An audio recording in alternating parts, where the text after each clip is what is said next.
స్వప్నికుడు ఎవరైనా ఉన్నారా అంటే అది మన చంద్రబాబు నాయుడు గారు.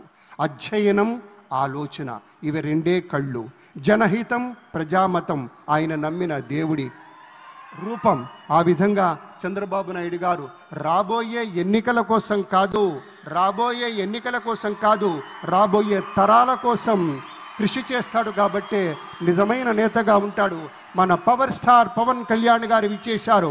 గట్టిగా మీ కరతాళ ధ్వనులతోటి స్వాగతం చెప్పండి. ఒక నిఖార్సైనటువంటి రాజకీయ నేతృత్వం ఎలా ఉంటుందో వారిని చూస్తుంటే తెలుస్తూ ఉంటుంది. ఒక నవనీతం లాంటి హృదయం ఉన్నటువంటి నేత మన పవన్ కళ్యాణ్ గారు. ఉప ముఖ్యమంత్రి వర్యులు. రసగీతంలా మాధుర్యభరితంగా ఉంటుంది ఆయన యొక్క ఆలోచన సరళి. ఒక ఔదార్యం కనపడుతుంది, ఒక ఔన్నత్యం ఉంటుంది. సదా వందనీయమైనటువంటి ఆదర్శం ఆయన మాటలో, ఆయన చేతలో స్ఫుటంగా కనిపిస్తుంది. కాబట్టే జనసేన మొత్తం ఎంతో విస్తృతమైనటువంటి రీతిలో గట్టిగా మనస్ఫూర్తిగా మన పవర్ స్టార్కి స్వాగతం చెప్తారు. ఎందుకంటే ఆయన రేపటి రోజు మాత్రమే చూడడు. మన చంద్రబాబు గారిలా ఒక దీర్ఘగామి, దీర్ఘదర్శి.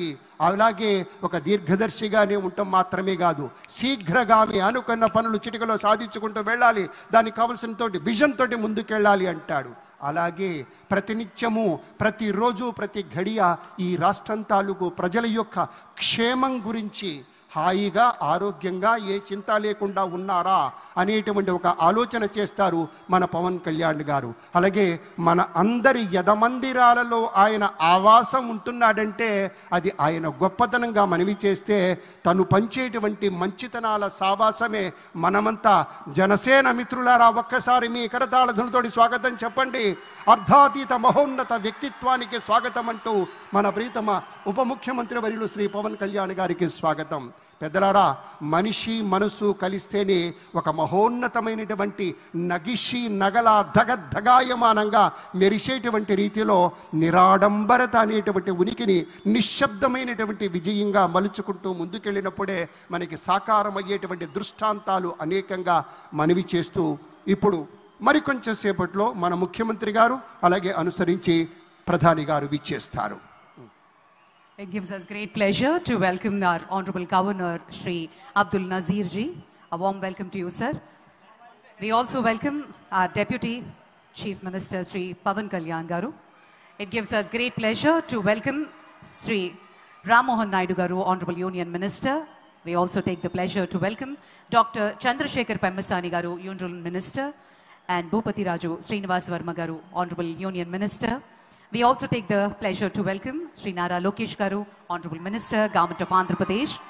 We welcome Sri Nadindla Manohar Garu, Honorable Minister, Government of AP. Sri P. Narayana Garu, Honorable Minister. Sri Satyakumar Yadav Garu, Honorable Minister, and Sri T. Shravan Kumar Garu.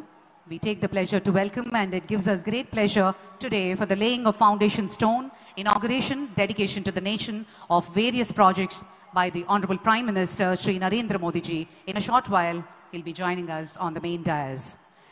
The most popular globally Prime Minister is our very own Honorable Prime Minister Sri Narendra Modi ji. మన ప్రియతమ ప్రధాన వర్యులు ప్రపంచమంతా చూస్తున్నటువంటి భారతదేశాన్ని దిశానిర్దేశంగా నిలబడి ముందుకు తీసుకువెళ్తున్నారు ప్రధాని శ్రీ నరేంద్ర మోదీ. ఈరోజు మరి మన అమరావతిని పునఃప్రారంభోత్సవ మహోత్సవంలో పాల్గొనడానికి, భావితరాలకు అమరావతిని ఒక మోడల్ సిటీగా, మోడల్ స్టేట్గా అందించడానికి ఆయన కర్త కర్మగా వ్యవహరించి ప్రియతమ ముఖ్యమంత్రి వర్యుల చేతుల మీదుగా ఈ కార్యక్రమం నిర్వర్తించడానికి ప్రధాని గారు అండదండగా వ్యవహరించి ఈరోజు మరి అనేక వేల ప్రాజెక్టులని గవర్నమెంట్ ఆఫ్ ఇండియా తరఫు నుంచి, అలాగే అమరావతి కోసం ఆయన చేతుల మీదుగా శంకుస్థాపన మహోత్సవం, ప్రారంభోత్సవం మరియు జాతికి అంకితం చేసే శుభతరుణం. మరొక 2 క్షణాల్లో ఈ ప్రధాన వేదిక మీదకి గౌరవ ప్రధానమంత్రి వర్యులు శ్రీ నరేంద్ర మోదీ గారు జాయిన్ కాబోతున్నారు.